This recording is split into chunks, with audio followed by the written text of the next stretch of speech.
boundaries and triggers.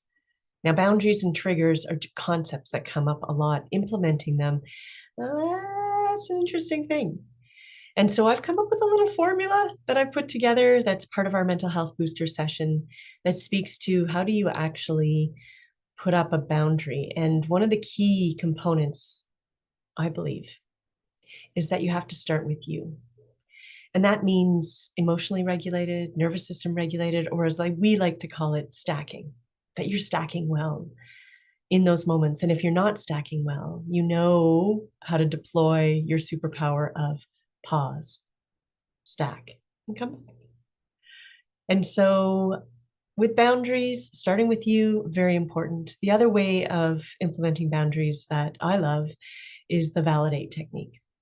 Validate what you're seeing, validate what's going on in the moment, validate somebody's emotions and experience that you can see. So something like, I see that you're really angry right now. And that validation technique is intended to allow that person to know that you're seeing and hearing them.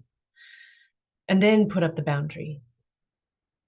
Your anger right now, what I'm seeing right now, isn't helping with this conversation. I need to take a pause. Let's take a pause so that we can come back to this. That could be the boundary. And then enforcing the boundary, keeping that going, that could be really tough. So being consistent with, no, I'm sorry, we can't have this conversation right now.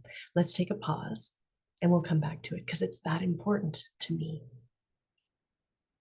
And so when you are able to stack well, validate, implement the boundary, reinforce the boundary, you now have a superpower. My husband likes to say that when you're able to do that formula and it becomes part of you, you now have a superpower.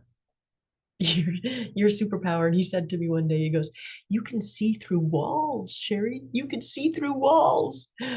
And that's what it feels like. It feels like you can tackle anything. I hope that for you. I'm really glad that you were here.